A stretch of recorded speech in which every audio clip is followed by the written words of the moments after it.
اگر آپ نے ابھی تک ہمارا چینل سبسکرائب نہیں کیا تو ابھی سبسکرائب کریں اور بیل آئیکن کو کلک کر کے ہماری لیٹسٹ ویڈیوز کے بارے میں اپڈیٹ جانیں۔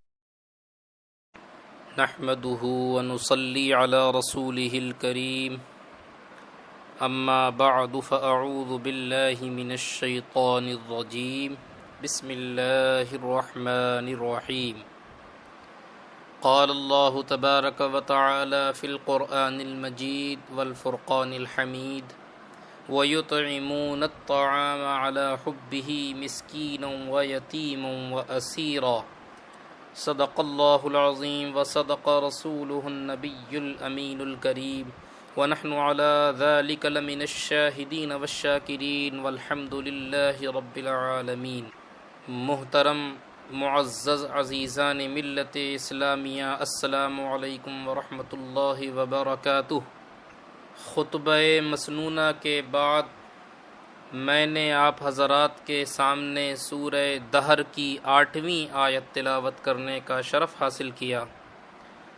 اس کا ترجمہ و تشریح کرنے سے قبل آئیے ہم اور آپ مل کر ایک مرتبہ بارگاہ رسالت مآب حضور سید عالم محمد الرسول اللہ صلی اللہ علیہ وسلم میں درود پاک کا نذرانہ پیش کریں۔ پڑھیے اللہم صلی علی سیدنا و شفیعنا و نبینا و مولانا محمد وعلی آلہ و اصحابہ وبارک وسلم صلاۃ و سلام علیک یا رسول اللہ۔ حضرات کرام، اللہ تبارک و تعالی اپنے کلام مجید میں ارشاد فرما رہا ہے وَيُطْعِمُونَ الطَّعَامَ عَلَى حُبِّهِ مِسْكِينًا وَيَتِيمًا وَأَسِيرًا، اور وہ اللہ کی محبت میں مسکین اور یتیم اور قیدی کو کھانا کھلاتے ہیں۔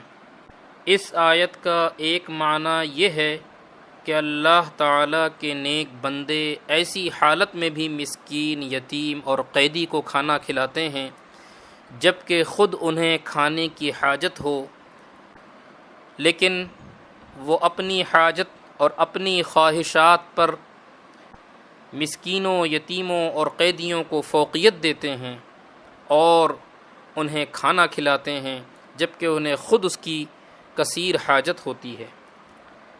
دوسرا معنی یہ ہے کہ اللہ تعالیٰ کے نیک بندے مسکین، یتیم اور قیدی کو اللہ تعالیٰ کی محبت میں اور اس کی رضا حاصل کرنے کے لیے کھانا کھلاتے ہیں۔ حضرات محترم، یاد رہے کہ مسکین اسے کہتے ہیں جس کے پاس کچھ نہ ہو، یہاں تک کہ وہ کھانے اور بدن چھپانے کے لیے اس بات کا محتاج ہے کہ لوگوں سے سوال کرے، اور یتیم اس نابالغ بچے کو کہتے ہیں جس کا باپ فوت ہو چکا ہو۔ مسکین اور یتیم کو کھانا کھلانے کی اہمیت کیا ہے، اس کا اندازہ ان آیات سے لگایا جا سکتا ہے۔ چنانچہ اللہ تعالیٰ ارشاد فرماتا ہے اَرَأَيْتَ الَّذِي يُكَذِّبُ بِالدِّينِ فَذَلِكَ الَّذِي يَدُعُّ الْيَتِيمَ وَلَا يَحُضُّ عَلَى طَعَامِ الْمِسْكِينِ، کیا تم نے اس شخص کو دیکھا جو دین کو جھٹلاتا ہے؟ پھر وہ ایسا ہے جو یتیم کو دھکے دیتا ہے اور مسکین کو کھانا دینے کی ترغیب نہیں دیتا۔ گویا کہ اس شخص کی مذمت قرآن کی ان آیات کے ذریعے بیان کی جا رہی ہے کہ جو دین کو جھٹلاتا ہے اور یتیم کو دھتکاریاں دیتا ہے، انہیں دھکے دیتا ہے اور مسکین کو کھانا کھلانے کی ترغیب بھی نہیں دیتا، نہ خود کھلاتا ہے نہ دوسروں کو ترغیب دیتا ہے، ایسے لوگوں کی مذمت قرآن کریم نے فرمائی ہے۔ اس کے علاوہ قرآن کریم میں ایک جگہ ارشاد فرمایا فَأَمَّا الْإِنسَانُ إِذَا مَا ابْتَلَاهُ رَبُّهُ فَأَكْرَمَهُ وَنَعَّمَهُ فَيَقُولُ رَبِّي أَكْرَمَنِ وَأَمَّا إِذَا مَا ابْتَلَاهُ فَقَدَرَ عَلَيْهِ رِزْقَهُ فَيَقُولُ رَبِّي أَهَانَنِ كَلَّا بَل لَّا تُكْرِمُونَ الْيَتِيمَ وَلَا تَحَاضُّونَ عَلَى طَعَامِ الْمِسْكِينِ۔ بہرحال آدمی کو جب اس کا رب آزمائے کہ اس کو عزت اور نعمت دے تو اس وقت وہ کہتا ہے کہ میرے رب نے مجھے عزت دی، اور بہرحال جب اللہ بندے کو آزمائے اور اس کا رزق اس پر تنگ کر دے تو کہتا ہے میرے رب نے مجھے ذلیل کر دیا۔ ہرگز نہیں، بلکہ تم یتیم کی عزت نہیں کرتے اور تم ایک دوسرے کو مسکین کے کھلانے کی ترغیب نہیں دیتے۔ یعنی اللہ تبارک و تعالی یہ بتانا چاہتا ہے کہ عزت دینا اور ذلت دینا یہ اسی کے ہاتھ میں ہے۔ رزق کا دینا، رزق کا وسیع کرنا اور اس کا نہ دینا اور رزق کا تنگ کرنا یہ اللہ ہی کے ہاتھ میں ہے۔ لہٰذا اگر رزق میں وسعت چاہیے تو یتیم کو کھانا کھلاؤ، مسکین کو کھانا کھلاؤ، اس کو دھتکاریاں دینے سے بچو، اس کو برا نہ جانو، وہ اللہ کا بندہ ہے۔ اور یتیم کی دعا، حدیث پاک میں آتا ہے کہ یتیم کی دعا عرش اعظم کو ہلا دیتی ہے۔ سب سے پہلے یتیم کی دعا عرش سے جا کر ٹکراتی ہے اور اللہ کی بارگاہ میں سب سے پہلے قبول ہوتی ہے۔ لہٰذا یتیموں کا بھی خیال کرنے کی ضرورت ہے، مسکینوں کو بھی خیال کرنے کی ضرورت ہے۔ اگرچہ خود آپ کو اور ہمیں اس مال کی اور اس کھانے کی حاجت ہو، لیکن اس کے باوجود بھی ان آیات کے ذریعے اللہ تعالیٰ اپنے مومن بندوں کو یتیموں اور مسکینوں کا خیال رکھنے کی ترغیب دلا رہا ہے۔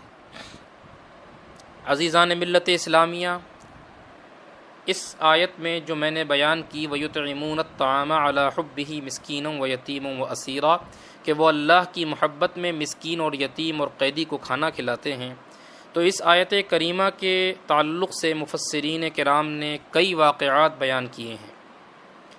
ان میں سے ایک روایت میں آپ حضرات کے سامنے بیان کرتا ہوں، ملاحظہ فرمائیں۔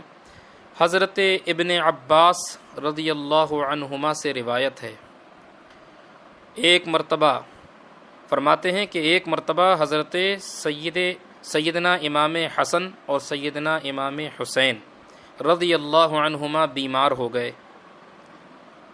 شدید بیمار ہو گئے، تو رسول پاک صلی اللہ علیہ وسلم اور حضرت ابو بکر صدیق رضی اللہ عنہ اور حضرت عمر رضی اللہ عنہ، یہ تینوں حضرات حضرت علی رضی اللہ عنہ کے گھر عیادت کے لیے تشریف لے گئے۔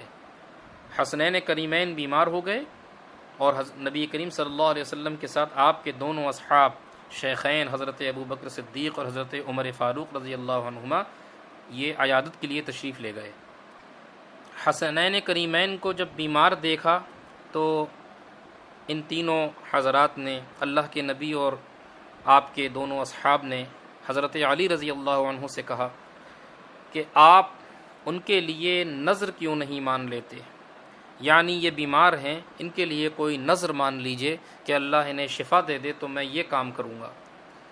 حضرت علی رضی اللہ عنہ نے یہ نذر مان لی کہ اگر میرے بیٹے صحت یاب ہو گئے تو وہ اللہ کا شکر ادا کرنے کے لیے 3 دن کے روزے رکھیں گے۔ حضرت علی رضی اللہ عنہ نے فرمایا کہ میں 3 دن کے روزے رکھوں گا اگر میرے بیٹے یعنی حسنین کریمین شفا یاب ہو گئے۔ نظر کا مسئلہ بھی آپ کو بتاتا چلوں کہ جائز اور حلال چیزوں کی نظر مانی جا سکتی ہے، لیکن ناجائز چیزوں کی نظر نہیں مانی جا سکتی۔ جیسے روزے رکھنا یہ ایک اچھا اور بہترین عمل ہے، تو اس کی نظر مانی جا سکتی ہے کسی بھی اپنے اہم مقصد کو پورا کرنے کے لیے، اور لیکن وہ مقصد بھی جو ہے حلال ہونا چاہیے، ناجائز و حرام نہیں ہونا چاہیے۔ تو حضرت علی رضی اللہ عنہ نے یہ نظر مان لی کہ 3 دن کے روزے رکھیں گے۔ اس کے بعد حضرت علی رضی اللہ عنہ خیبر کے ایک یہودی شمعون کے پاس گئے اور اس سے 3 صاع جو جو ہے قرض لے لیا۔ 3 صاع جو یہ تقریباً 2 کلو بنتا ہے، لگ بھگ کلو میں اگر اس کی تعداد گنی جائے تو 2 کلو بنتا ہے۔ تو 3 صاع جو ہے حضرت علی رضی اللہ عنہ نے خیبر کے یہودی شمعون سے قرض لے لیا۔ تو اس یہودی نے کہا کہ کیا خیال ہے اگر تم ان 3 صاع جو کے عوض میں مجھے محمد مصطفیٰ صلی اللہ علیہ وسلم کی صاحبزادی سے کچھ اون کے دھاگے بنوا کے دے دو۔ آپ نے حضرت علی رضی اللہ عنہ نے خاتون جنت سیدہ فاطمہ رضی اللہ عنہا سے مشورہ کیا، انہوں نے دھاگے بنا کر دے دیے۔ لہٰذا حضرت فاطمہ رضی اللہ عنہ نے وہ جو پیسے اور آٹا گوندا اور 5 روٹیاں اس آٹے سے پکائیں، تاکہ ہر ایک کے لیے ایک روٹی ہو جائے. ایک روٹی نبی کریم صلی اللہ علیہ وسلم کے لیے، 2 روٹیاں حسنین کریمین کے لیے، ایک روٹی ان کے اپنے خود کے لیے، اور ایک روٹی حضرت علی رضی اللہ عنہ کے لیے. تو 5 روٹیاں آپ نے بنائیں تاکہ پانچوں پنجتن پاک کے لیے 5 روٹیاں ہو جائیں. تو حضرت علی رضی اللہ عنہ نے نبی کریم صلی اللہ علیہ وسلم کے ساتھ مغرب کی نماز پڑھی اور پھر گھر تشریف لائے. کھانا سامنے آیا کہ اتنے میں ایک مسکین نے دروازے پر آواز لگائی، دروازے پر کھڑا ہو گیا اور اس نے پکارا کہ اے اہل بیت السلام علیکم، اے اہل بیت اطہار، میں مسلمان مسکینوں میں سے ایک مسکین ہوں، آپ مجھے کھانا کھلائیں، اللہ آپ کو جنت کے دسترخوان سے کھانا کھلائے گا. حضرت علی رضی اللہ عنہ نے فرمایا کہ اس مسکین کو کھانا کھلا دو، اور وہ سارا کھانا اس مسکین کو دے دیا گیا. تو 1 دن اور 1 رات بنا کھائے گزار دیا. اس دن روزہ رکھا تھا اور بنا کھائے پیے سارا کھانا مسکین کو دے دیا، اور بنا کھائے پیے 1 دن اور 1 رات گزار دیا، سوائے خالص پانی کے کچھ بھی تناول نہ فرمایا. پھر دوسرا دن ہوا. دوسرے دن پھر حضرت فاطمہ رضی اللہ عنہا نے 1 سا گندم یعنی 1 سا اناج کی روٹیاں پکائیں. حضرت علی رضی اللہ عنہ نے نماز پڑھی اور گھر تشریف لائے. کھانا سامنے رکھا گیا. کھانا جیسے ہی سامنے آتا ہے کہ ایک یتیم دروازے پر آ کر کھڑا ہو گیا اور کہنے لگا کہ میرے والدین شہید ہو گئے ہیں، مجھے کھانا کھلائیں، اللہ آپ کو جنت کے دسترخوان سے کھانا کھلائے گا. حضرت علی رضی اللہ عنہ نے اس یتیم کو سارا کھانا دے دیا اور وہ سارا کھانا اس کو کھلا دیا، اور 2 دن اور 2 راتیں بنا کھائے پیے بھوکے گزار دیے، صرف پانی پر اکتفا کیا. تیسرے دن حضرت فاطمہ رضی اللہ عنہا نے باقی بچے ہوئے 1 سا کا آٹا پیسا اور اس کی روٹیاں بنائیں. حضرت علی رضی اللہ عنہ نے نبی پاک صلی اللہ علیہ وسلم کے ساتھ نماز ادا فرمائی اور اس کے بعد پھر گھر تشریف لائے. پھر سے کھانا سامنے رکھا گیا کہ اتنے میں ایک قیدی آ گیا اور کہنے لگا کہ اے اہل بیت محمد السلام علیکم ورحمۃ اللہ وبرکاتہ، آپ ہمیں گرفتار تو کرتے ہیں اور کھانا نہیں کھلاتے، آپ مجھے کھانا کھلائیں کیونکہ میں محمد مصطفیٰ کا قیدی ہوں، اللہ تعالیٰ آپ کو جنت کے دسترخوان سے کھلائے گا. انہوں نے کھانا کھلا دیا. 3 دن 3 راتیں حضرت علی، حضرت فاطمہ الزہرا رضی اللہ عنہا، حضرت حسنین کریمین اور ہمارے آقا محمد الرسول اللہ صلی اللہ علیہ وسلم نے کچھ نہ کھایا. یہ منظر دیکھ کر اللہ تبارک و تعالی نے حضرت جبریل علیہ السلام کو وحی لے کر بھیجا. حضرت جبریل علیہ السلام خدمت اقدس محمد الرسول اللہ صلی اللہ علیہ وسلم میں حاضر ہوئے اور اللہ کا پیغام سنا دیا اور فرمایا، وہ پیغام کیا تھا؟ وَيُطْعِمُونَ الطَّعَامَ عَلَى حُبِّهِ مِسْكِينًا وَيَتِيمًا وَأَسِيرًا، کہ میرے محبوب کے اہل بیت کی شان یہ ہے کہ وہ میری محبت میں مسکین کو، یتیم کو اور قیدی کو کھانا کھلاتے ہیں. یہ ہیں حضرات اہل بیت کی شان کہ خود تو بھوکے رہتے ہیں، لیکن خود انہیں کھانے کی حاجت بھی ہے، لیکن اس کے باوجود بھی یتیم آتا ہے تو یتیم کو کھانا دے دیتے ہیں، مسکین آتا ہے مسکین کو دے دیتے ہیں، قیدی آتا ہے قیدی کو دے دیتے ہیں. اور ان کی شان یہ ہے، یہ سب کھانا دینے کے باوجود بھی، اپنی خود انہیں ضرورت ہونے کے باوجود، اور وہ دوسروں کی ضرورت کو مقدم رکھتے ہیں اور فرماتے ہیں انما نطعمکم لوجہ اللہ. یعنی قرآن کریم میں آگے اسی آیت کے آگے ارشاد باری ہے انما نطعمکم لوجہ اللہ، کہ ہم تو تمہیں صرف اللہ ہی کے لیے اور اسی کی رضا کے لیے کھلاتے ہیں. کیا شان ہے اہل بیت کی کہ ان کی تعریف قرآن کریم نے اس طریقے سے بیان فرمائی. اللہ کے رسول صلی اللہ علیہ وسلم نے فرمایا کہ میرے اہل بیت تمہارے درمیان سفینہ نوح کی مثل ہیں کہ جو اس پر سوار ہو گیا نجات پا گیا اور جو پیچھے رہ گیا ہلاک ہو گیا. حضرات کرام اہل بیت اطہار کی کیا شان ہے.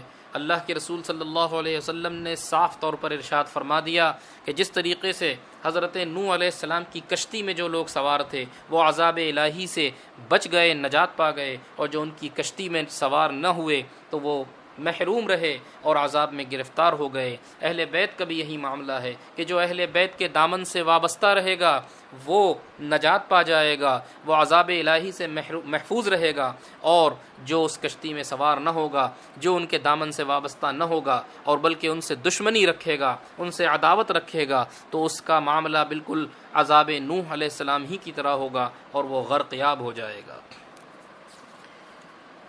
امام اہل سنت اعلیٰ حضرت علیہ الرحمہ نے کیا خوب فرمایا ہے کہ عرش حق ہے مسند رفعت رسول اللہ کی، عرش حق ہے مسند رفعت رسول اللہ کی، دیکھنی ہے حشر میں عزت رسول اللہ کی۔